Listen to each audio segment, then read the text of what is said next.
Dear, the world is colorful, but don't be blinded. At present, the various colors that interfere with your vision and prevent you from objectively perceiving things are not only the acrylic paints on the palette, but also the color revolutions that are as scary as the termites eating the dike, which may be slowly compelling and eroding you at this moment, trying to lead you astray. Color revolution? Is this something you've never heard of before? Is it edible? No, no, no.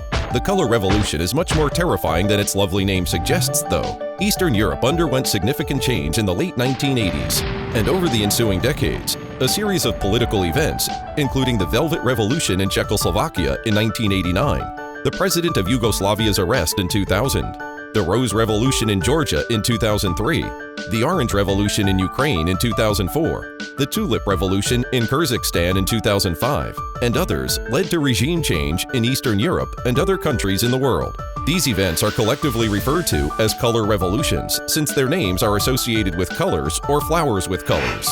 Nearly always, countries that have experienced color revolutions invariably end up with the same consequences: a declining country with a seriously damaged economy, a dysfunctional political system, and a turbulent society, where the people's standard of living has fallen and they are living in poverty. What the hell? So scary.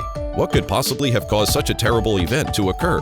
Don't worry. Before finding out the reason why a color revolution breaks out, it is necessary to understand the characteristics of color revolutions.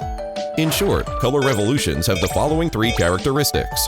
Firstly, the opposition activists who carry out color revolutions are often subtly motivated by external forces, with specialized personnel, educational materials, training, and funding.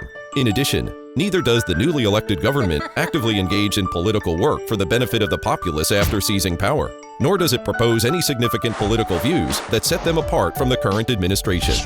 Facts and outcomes demonstrate that the color revolution is not a revolution in the sense of the word, but rather a coup attempt by opposition activists who create chaos to seize power. Secondly, unlike traditional armed revolutions, color revolutions are mostly accomplished in a non-violent manner. They would incite and take full advantage of certain social unrest, instigating street protests and elections with catchy slogans, during which they are undoubtedly to be supported by prominent Western media and dignitaries. The last, and also the most crucial, is that the countries where color revolutions occur are almost invariably in strategic locations where a Western superpower is in dispute with the political interests of other countries. Wait, did you find out something? Yes, the people who want to revolt are their people. The slogans they chant are their slogans. And the place where the trouble is taking place is where they benefit. It is obvious that color revolutions are not entirely triggered by domestic conflicts in the country, and are not at all the same as people's democratic movements in the sense of social revolutions, but rather represent a Western-style attempt to overthrow the government. Sorry, from now on, this episode is going to demonstrate something serious. To attack the essence of color revolutions is to touch the interests of somebody. But we must have the courage to stand our ground against the evil forces and refuse to yield to the bully. The essence of color revolutions is a malicious political act by some Western countries and interest groups, which incites domestic conflicts, conspires with the reactionary forces in the victim countries, drives and abets the reactionaries in those countries.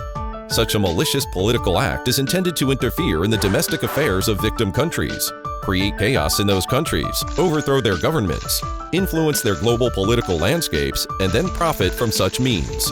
What a long definition! Besides, there seems to be some beautiful slogans like freedom, democracy, and human rights that whitewash this evil act. Remember, activists like NGO, die-hard lawyers, political dissidents, or even the intellectual, literary, and artistic people may be trained as the pawns of evil forces. What? You say these are all empty words without evidence? Go and check how the 1948 Italian election was manipulated by somebody. The Italian Communist Party was wrongly lost. Go and check how the Iranian Prime Minister Mohammad Mossadegh was defeated in 1951 to 1953, as someone even used Joseph Goebbels' former subordinates, the Nazi villain, to sow discord in the media propaganda. Additionally, the earlier instances of color revolutions in various countries mentioned above all serve as lessons for us. On the eve of the Soviet Union's collapse, people did everything they could to insult its political system, mock its glorious history, and discredit its heroes and heroines from public publications to everyday communication.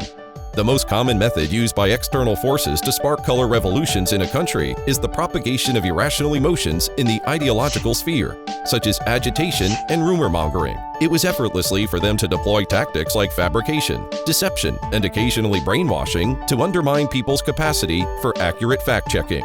Today, as we strive to realize the Chinese dream, it is especially important to be alert to danger in times of peace and be vigilant against the color revolutions as a means of game playing among great powers, so that the dreams of generations will not be ruined. Please do bear in mind the instructive precedents. If someone still tries to bring this chaos to the west coast of the Pacific Ocean through the same old tactics, a magic weapon would be given to you.